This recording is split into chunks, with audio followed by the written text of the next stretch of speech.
Breaking news చూస్తున్నారు. తిరుపతికి బయలుదేరారు డిప్యూటీ ముఖ్యమంత్రి పవన్ కళ్యాణ్.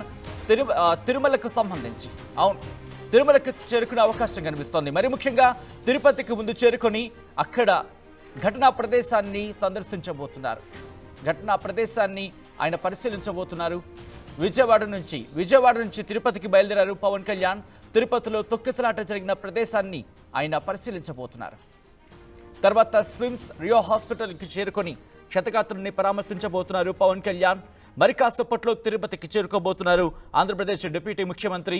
నిన్న తిరుపతిలో వైకుంఠ ఏకాదశికి సంబంధించి టోకెన్ల జారీలో జరిగిన తొక్కిసలాటలో 6 మరణించారు. ఈ నేపథ్యం ఒక్కసారిగా యావత్ ఆంధ్రనే కాదు తెలుగు రాష్ట్రాలు ఒక్కసారిగా షాక్కి గురి చేస్తుంది. తిరుపతిలో ఏమిటి ఘటన అంటూ కూడా అందరూ చర్చించుకున్నారంటే అర్థం చేసుకోవచ్చు. ఇదే అంశానికి సంబంధించి అక్కడ ఎటువంటి పరిస్థితులు ఉన్నాయి, అసలు ఎందుకు జరిగింది, ఎవరి నిర్లక్ష్యానికి ఇంతమంది బలైపోయారు, అధికారుల అలసత్వానికి సంబంధించి కూడా ముఖ్యమంత్రి చంద్రబాబు ప్రశ్నించిన సందర్భాన్ని చూసాం. అధికారులు అలసత్వం వీడాలి. ఏడాదవుతోంది మేము వచ్చి దాదాపుగా ఇంకా మీరు అలసత్వం వీడకపోతే కరెక్ట్ కాదు. ఎక్కువ మంది వస్తారని తెలిసి మీరెందుకు అక్కడ అలసత్వం వహించారంటూ కూడా ఆయన అధికారుల తీరు మీద ఆగ్రహాన్ని వ్యక్తం చేశారు. ఆంధ్రప్రదేశ్ ముఖ్యమంత్రి నారా చంద్రబాబు నాయుడు ఆ ఘటనా స్థలాన్ని ఆయన పరిశీలించడం జరిగింది. అక్కడికి చేరుకొని అసలు ఎలా జరిగింది, ఎక్కడ నిర్లక్ష్యం, ఆ ఘటనకు సంబంధించి ఆరా తీశారు. అధికారులను అడిగి తెలుసుకున్నారు.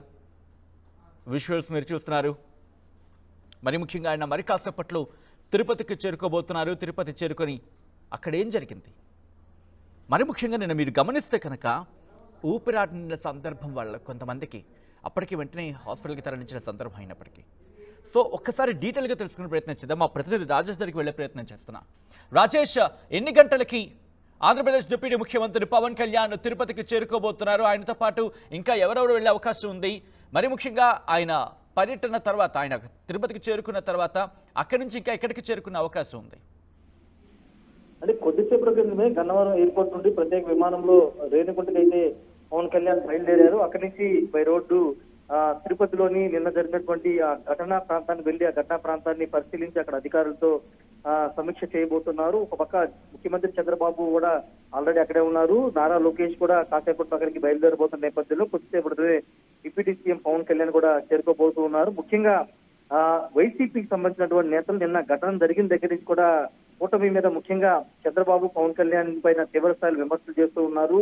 ఇంత అలసత్వంగా ఉండడం ఎందుకు అంటూ వాళ్ళంతా కూడా ఆరోపణలు చేస్తున్నారు. తాజాగా మాజీ మంత్రి రోజా కూడా పవన్ కళ్యాణ్ మీద విమర్శనాస్త్రాలు సంధించారు. ముఖ్యంగా సనాతన ధర్మం అంటూ మాట్లాడినటువంటి పవన్ కళ్యాణ్ ఈ ఘటన తర్వాత ఏం చెప్తారు, సమాధానం చెప్పాలి, ఇంతమంది చనిపోవడానికి కారణమైనటువంటి వాళ్ళ మీద చర్యలు తీసుకోవాలి, కేసులు పెట్టాలంటూ ఆమె కూడా గట్టిగా మాట్లాడిన నేపథ్యంలో ఇప్పుడు అక్కడ పవన్ కళ్యాణ్ దీనిపైన ఏ విధంగా మాట్లాడతారో చూడాల్సిన అవసరం ఉంది. అధికారుల నిర్లక్ష్యం అనేది కొట్టొచ్చినట్టు కనబడుతున్నది. ముఖ్యమంత్రి చంద్రబాబు కూడా కొంత అసంతృప్తి, ఆగ్రహం వ్యక్తం చేశారు. ఎందుకంటే అక్కడ ఈఓ గాని జేఈఓ గాని వీళ్ళంతా కూడా అంతమంది, అంటే వైకుంఠ ద్వార దర్శనం అనేది తిరుమలలో ఒక ప్రత్యేక, అంటే ప్రతి సంవత్సరంలో అది అత్యంత ప్రతిష్టాత్మకమైన కార్యక్రమం. ప్రతి భక్తుడు ఆ రోజు వైకుంఠ ఏకాదశి రోజు స్వామివారిని దర్శనం చేసుకోవాలని ప్రతి ఒక్క భక్తుడు భావిస్తాడు. ఈ నేపథ్యంలోనే అన్ని, అంటే 13 లక్షల టోకెన్లు జారీ చేయాలనుకున్నప్పుడు కేవలం కొన్ని పరిమితికి కేవలం ఒక కౌంటర్లు ఏర్పాటు చేయడం తీవ్ర స్థాయి విమర్శలు వస్తున్నాయి. అంటే 1 లక్ష మందికి ఒక కౌంటర్ ఏర్పాటు చేసి అక్కడ తీసుకోవడం వల్ల ఇంత ఈ ఘటన జరిగిందనేది ప్రాథమికంగా నిర్ధారిస్తున్నారు. కాబట్టి ఇంత అలసత్వం ఎందుకున్నారని ముఖ్యమంత్రి కూడా ఆగ్రహం వ్యక్తం చేసిన నేపథ్యంలో ఇప్పుడు పవన్ కళ్యాణ్ కూడా అక్కడికి వెళ్లి అధికారులతో చర్చించిన తర్వాత ఆయన కూడా మీడియాతో మాట్లాడే అవకాశం కనపడుతుంది. అంటే కూటమి ప్రభుత్వం వచ్చిన తర్వాత ఒక పెద్ద ఇన్సిడెంట్ గానే చూడాల్సిన అవసరం ఉంది. ఎందుకంటే 6 చనిపోవడం, అందులోనూ తిరుపతి అనేది మన కేవలం ఆంధ్రప్రదేశ్ మాత్రం పరిమితమైంది కాదు, దేశంలోని అనేక రాష్ట్రాల నుండి వచ్చే భక్తులు వచ్చే అత్యంత పవిత్రమైనటువంటి ప్రదేశం కావడంతో జాతీయ స్థాయిలో కూడా ఈ దుర్ఘటన మీద జాతీయ మీడియాలో కూడా పెద్ద ఎత్తున కథనాలు వస్తున్న నేపథ్యంలో ఇప్పుడు దీనికి సంబంధించినటువంటి అంశంలో ఇప్పుడు డిప్యూటీ సీఎం కూడా వెళ్లారు కాబట్టి, ముఖ్యమంత్రి అక్కడే ఉన్నారు కాబట్టి ఖచ్చితంగా బాధితులకు అండగా ఉండడంతో పాటు ఈ ఘటనకు సంబంధించినటువంటి కారణాలు, రాబోయే రోజులు ఇలాంటి ఘటనలు పునరావృతం కాకుండా తీసుకోవాల్సిన చర్యలపైన సమీక్ష చేయబోతూ ఉన్నారు. బాధితులకు ఆల్రెడీ 25 లక్షల రూపాయలు ఎక్స్గ్రేషియా రాష్ట్ర ప్రభుత్వం ప్రకటించిన నేపథ్యంలో ఇంకా బాధితులకు అండగా ఉంటామనే ఒక భరోసాని డిప్యూటీ సీఎం పవన్ కళ్యాణ్ కూడా కల్పించబోతున్నారు. ఏదేమైనప్పటికీ నిన్న జరిగినటువంటి తొక్కిసలాట ఘటనకు సంబంధించిన విషయంలో కూటమి ప్రభుత్వం మీద అయితే విమర్శలు వస్తున్నప్పటికీ ఖచ్చితంగా ప్రభుత్వం ఇది అనుకోని ఘటనగా చెబుతుంది. కొంత అధికారుల నిర్లక్ష్యం కారణంగా ఇది జరిగిందని చెప్తున్నప్పటికీ భవిష్యత్తు ఇలాంటి ఘటన జరగకుండా చూసుకుంటామని ఒక భరోసా ఇచ్చే ప్రయత్నం చేస్తుంది. ఇప్పుడు పవన్ కళ్యాణ్ సిమ్స్ హాస్పిటల్కి వెళ్లి బాధితులు కూడా పరామర్శించబోతున్నారు. వాళ్ళకి అండగా ఉంటామని ఒక భరోసా కూడా ఇవ్వబోతున్నారు. సచిన్, రైట్. రాజేష్, ఈ ఘటనకు సంబంధించి ఇప్పటికే ప్రతిపక్షం పెద్ద ఎత్తున అంశానికి సంబంధించి నిరసన వ్యక్తం చేస్తోంది, ఖండిస్తున్న సిచ్యువేషన్. సో ఇటువంటి పరిస్థితుల్లో అక్కడికి చేరుకుంటున్నారా ఆంధ్రప్రదేశ్ డిప్యూటీ ముఖ్యమంత్రి పవన్ కళ్యాణ్? ఈ నేపథ్యంలో అక్కడ ఎటువంటి సినారియో ఉంది? క్షతగాత్రుల్ని పరిశీలించిన సిచ్యువేషన్ తర్వాత ఆయన ఎక్కడికి వెళ్ళే అవకాశం కనిపిస్తోంది? మరీ ముఖ్యంగా ఈ ఘటనకు అంటే ఒక క్రమశిక్షణ అనే అంశానికి సంబంధించి ఇక్కడ మాట్లాడుకోవడం జరుగుతోంది. అక్కడ మరి ముఖ్యంగా 6 ప్రాణాలు కోల్పోవడానికి సంబంధించి అక్కడ కనుక కరెక్ట్గా వ్యవహరించనుంటే పోలీసులు కావచ్చు, లేకపోతే అక్కడ ఉన్నవాళ్ళు కావచ్చు, ఇటువంటి ఇష్యూ ఉండకపోయి ఉండేది అనేది ప్రధానంగా వినిపిస్తున్నమాట. ఈ నేపథ్యంలో ఆయన డైరెక్షన్స్ ఇచ్చే అవకాశం కనిపిస్తోందా? ఖచ్చితంగా పవన్ కళ్యాణ్ అయితే దీని మీద కొంత సీరియస్ గా ఉన్నట్టు తెలుస్తున్నాడు. అధికారుల నిర్లక్ష్యం కారణంగా ప్రజల ప్రాణాలు కోల్పోవడం అది తిరిగి ప్రభుత్వానికి చెడ్డ పేరు తెస్తుంది కాబట్టి అధికారుల మీద కూడా సీరియస్ అయ్యే అవకాశం కనబడుతుంది. ఎందుకంటే పోలీసులు వాళ్ళు కొంత నిర్లక్ష్యంగా వ్యవహరించారని ఒక చర్చ నడుస్తుంది. ఎందుకంటే అంతమంది వచ్చినప్పుడు, అంతమంది వస్తారని అంచనా వేసినప్పుడు అన్ని టికెట్లు అన్ని టోకెన్లు జారీ చేస్తాం ముందుగా అనుకున్నప్పుడు దానికి అనుగుణంగా భద్రతా ఏర్పాట్లు చేయాలి. ఆల్రెడీ తెలంగాణలో ఒక ఇష్యూని అంత బర్నింగ్ ఇష్యూ మనకి ఇప్పటికీ నడుస్తున్నటువంటి ఆ ఇష్యూ తెలిసి కూడా ఇంత నిర్లక్ష్యంగా ఉండడం పట్ల డిప్యూటీ సీఎం ఆల్రెడీ ఆగ్రహం వ్యక్తం చేశారు. కాబట్టి ఇప్పుడు డిప్యూటీ సీఎం పవన్ కళ్యాణ్ కూడా అక్కడికి వెళ్లి పోలీసు ఉన్నతాధికారులతో ఎస్పీతో మాట్లాడే అవకాశం కనబడుతుంది. ఘటన జరిగిన ప్యూరిని కూడా ఆయన అడిగి తెలుసుకునే అవకాశం కనబడుతుంది. రెండోది బాధితులకి అండగా ఉంటామని ఒక భరోసా ఇచ్చే అవకాశం అయితే కనబడుతుంది. ఏదేమైనప్పటికీ ఇప్పుడు పవన్ కళ్యాణ్ అయితే మరి కాసేపట్లో రీచ్ కాబోతున్నారు. సాయంత్రం వరకు ఆయన అక్కడే ఉంటారు. తదుపరి షెడ్యూల్ మాత్రం ఎక్కడికి వెళ్తారు, తిరుపతిలోని ఈ రోజు ఉంటారా లేకపోతే తిరిగి మంగళగిరి వస్తారనేది ఇంకా క్లారిటీ అయితే రావాల్సి ఉంది. ప్రభుత్వ యంత్రాంగంతో పాటు అటు డిప్యూటీ సీఎం మంత్రులు, మంత్రి నారా లోకేష్ వీళ్ళంతా కూడా తిరుపతి వెళుతున్నారు. ఈ ఘటనకు సంబంధించిన విషయంలో చనిపోయినటువంటి వ్యక్తుల కుటుంబాలతో పాటు క్షతగాతులు ఎవరైతే వాళ్ళకి అండగా ఉండే విధంగా ప్రభుత్వం చర్యలు తీసుకుంటుందని ఒక భరోసా అయితే ఇవ్వబోతున్నారు. సచిన్, రాజేష్, దాదాపుగా ఆయన వెళ్ళిన తర్వాత మరి ఇందాక డైరెక్షన్స్ గురించి మాట్లాడుకున్న పరిస్థితి, ఇంకా 48 మందికి అక్కడ గాయమయ్యడం జరిగింది. కొంతమంది పరిస్థితి కాస్త ఇబ్బందికరంగా ఉంది అంటూ చర్చ జరుగుతున్న నేపథ్యంలో అటువంటి వాళ్ళకి సంబంధించి ప్రభుత్వం మరి ముఖ్యంగా డిప్యూటీ ముఖ్యమంత్రి పవన్ కళ్యాణ్ వెళ్తున్నారు కాబట్టి మెరుగైన చికిత్స కోసం వేరే హాస్పిటల్కి పంపించమన్నా లేకపోతే వాళ్ళతో మాట్లాడి హాస్పిటల్ వర్గాలతో మాట్లాడి ఇంకా దీన్ని ముందుకు తీసుకువెళ్ళే వాళ్ళకి ఇంకా ప్రాపర్ ట్రీట్మెంట్ అందించే అంశానికి సంబంధించి కూడా మాట్లాడే అవకాశం కనిపిస్తోందా?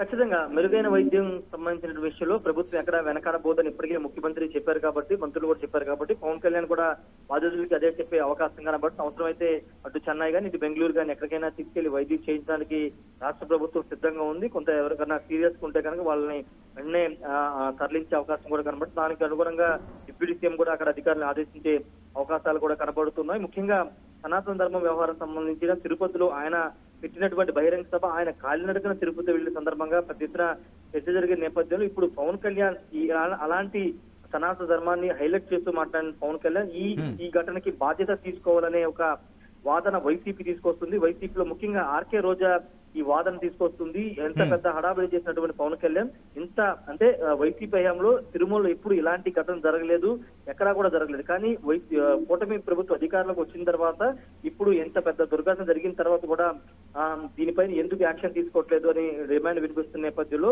ఇప్పుడు డిప్యూటీ సీఎం పవన్ కళ్యాణ్ వీటన్నిటికీ సమాధానం చెప్పే అవకాశం ఉంది. మరోవైపు చంద్రబాబు నాయుడు మొన్న 6-7 తారీఖులో కుప్పం పర్యటనకి వెళ్లిన సందర్భంగా పోలీసు యంత్రాంగం మొత్తం సీఎం పర్యటన మీద దృష్టి పెట్టారు తప్పించి వైకుంఠ ఏకాదశి సంబంధించినటువంటి ఇక్కడ టోకెన్లు ఇచ్చే వ్యవహారం సంబంధించి జిల్లా ఎస్పీ ఇక్కడ సరిగా ఫోకస్ పెట్టలేదు. ముఖ్యమంత్రి భద్రతా వ్యవహారంలోనే ఫోకస్ పెట్టారు తప్పించి సామాన్య భక్తుల విషయంలో ఫోకస్ పెట్టకోకుండా వదిలేయడం వల్ల ఈ దుర్ఘటన జరిగిందనేది ఆర్కే రోజా గానీ వైసీపీ నేత భూమా కరుణాకర్ రెడ్డి గానీ వీళ్ళంతా ఆరోపిస్తున్నారు. మరి దీనిపైన కానీ ఇక్కడ రాజేష్ రోజా ప్రశ్నించడం జరిగింది. సనాతన ధర్మాన్ని రక్షిస్తానన్న పవన్ కళ్యాణ్ ఎక్కడ అంటూ ప్రశ్నించిన నేపథ్యంలోని ఆయన ఇక్కడికి వచ్చారనుకోవాలా, లేకపోతే ఆయన స్కెడ్యూల్ ముందే ప్లాన్ చేసి ఉండిందా? వచ్చిన తర్వాత ఇప్పుడు రోజాకి కౌంటర్ ఇచ్చే అవకాశం కనిపిస్తోందా? అంటే రోజాకి కౌంటర్ అనేది పవన్ కళ్యాణ్ ఎవరికి వ్యక్తిగతంగా కౌంటర్ ఇస్తూ ఉండరు. ఇప్పుడు వాస్తవంగా నిన్న రాత్రే ముఖ్యమంత్రి షెడ్యూల్ అయితే ఖరారైంది. కానీ డిప్యూటీ సీఎం షెడ్యూల్ అనేది ఉదయం 10 గంటలకి ఆయన కన్ఫర్మ్ చేస్తున్నారు వెళ్దాం. ఎందుకంటే కొంత తీవ్రత ఎక్కువ ఉండడం, బాధితులు ఎక్కువ మంది క్షతగాతులు ఉండడం, 6 చనిపోవడంతో సీఎం వెళ్తున్నారు కాబట్టి సీఎంతో పాటు వెళ్ళడం కంటే సీఎం వెళ్ళిన తర్వాత ఆ ప్రాంతాన్ని పరిశీలించిన తర్వాత తాను కూడా వెళ్తే బాగుంటుందని డిప్యూటీ సీఎం పవన్ కళ్యాణ్ నిర్ణయించుకుని కొద్దిసేపటి బయలుదేరి వెళ్ళారు. ఒకవేళ అంటే పవన్ కళ్యాణ్ వల్ల ఇబ్బంది ఏంటంటే అక్కడ ఉన్నటువంటి పోలీసులు కానీ యంత్రాంగం కానీ కొంత ఇబ్బంది పడే అవకాశం ఉంది. అక్కడ చర్యలకు సంబంధించి కానీ ట్రీట్మెంట్ వ్యవహారంలో కొంత ఇబ్బంది పడే అవకాశం కనబడుతుంది.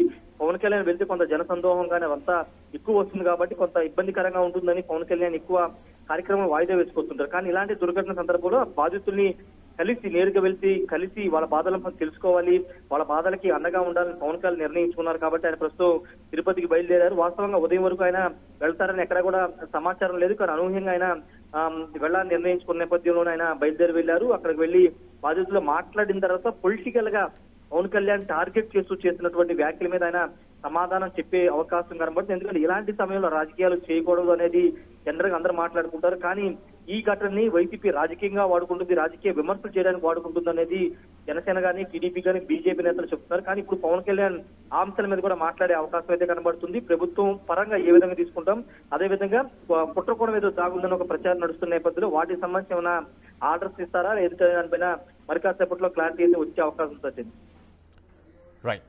రైట్ రాజేష్, బ్రేకింగ్ న్యూస్ చూస్తున్నారు. తిరుపతికి సంబంధించి తిరుపతిలో నిన్న వైకుంఠ ఏకాదశికి సంబంధించి టోకెన్ల జారీలో విషాదం నెలకొంది. ఈ నేపథ్యంలో అక్కడ 6 మృతి చెందారు జరిగిన తొక్కిసలాటలో. ఒక్కసారిగా అక్కడ పరిస్థితి మీరు చూస్తుంటే కనుక నిన్న హృదయ విదారకమైన దృశ్యాలు ఎక్కడ చూసినా, మరి ముఖ్యంగా విష్ణు నివాసం దగ్గర అడుగు తీసి అడుగు వేయలేని పరిస్థితిలా కనిపించింది. అదే సందర్భంలో రోడ్డు మీద కదలలేని పరిస్థితులు, స్పృహ కోల్పోయి 2 మహిళలు మనకి కనిపించాయి. ఇప్పటికీ ఆ విజువల్స్ కళ్ళ ముందు కదలాడుతూ ఉంటాయి. కళ్ళంబడి నీళ్లు కూడా వస్తున్నాయి కొంతమందికి. ఎందుకంటే వాళ్ళకి సిపిఆర్ అందించిన సిచ్యువేషన్ మీరు కూడా చూడొచ్చు.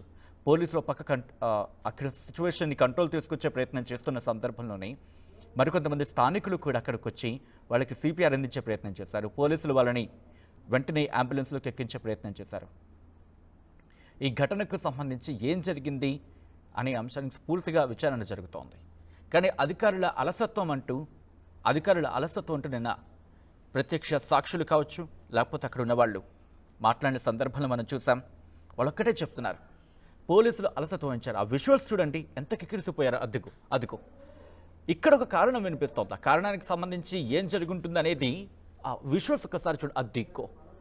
అదిగో ఒక వ్యక్తిని స్పృహ కోల్పోయాడు. ఆ స్పృహ కోల్పోయిన వ్యక్తికి సంబంధించి బయటకు తీసుకొచ్చే క్రమంలో గేటు ఓపెన్ చేశారు అంటూ ఒక కారణం వినిపిస్తోంది. అది ఎంతవరకు రైట్, ఎంతవరకు రాంగ్, అది కరెక్టా కాదా, ఇది ఆర్టీఓ ఎక్కడ ధృవీకరించట్లేదు. కానీ ఒక మాట మాత్రం ఈ అంశానికి సంబంధించి జరుగుతోంది. ఆ క్రమంలోనే ఒక్కసారిగా బయటకు వచ్చేసారంటూ కూడా దాంతోపాటు ఇంకొన్ని వెర్షన్స్ వినిపిస్తున్నాయి. ఈ నేపథ్యంలో ఇప్పుడు అక్కడికి చేరుకుంటున్నారు ఆంధ్రప్రదేశ్ డిప్యూటీ ముఖ్యమంత్రి పవన్ కళ్యాణ్. కొద్దిసేపటి క్రితం ఆంధ్రప్రదేశ్ ముఖ్యమంత్రి నారా చంద్రబాబు నాయుడు చేరుకుని ఆ ఘటనా ప్రదేశాన్ని చూశారు. ఒక మాటలో చెప్పాలంటే, మన వాడుక భాషలో చెప్పాలంటే అధికారులకు చివాట్లు పెట్టారు. ఇదేనా మీ పనితనం? ఇంత ప్రొఫెషనల్గా ఉండాల్సిన మీరు ఈ ల్యాప్సెస్ ఏంటి?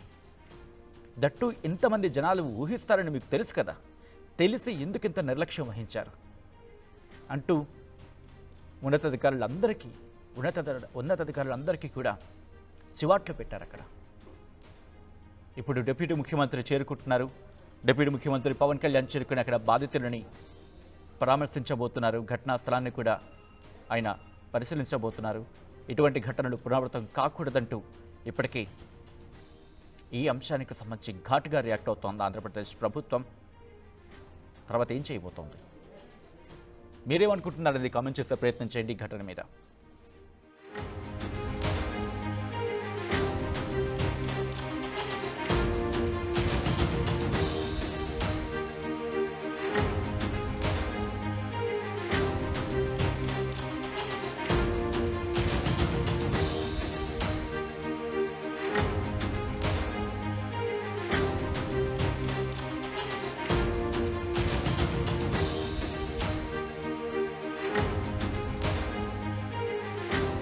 ఆర్టీవీ యాప్ వార్తల్ని క్షణాల్లో చదివే అవకాశం ఉంటుంది. ఒక న్యూస్ పేపర్, ఒక టెలివిజన్ ఛానల్ మీ చేతుల్లో ఎప్పుడూ ఉంటాయి.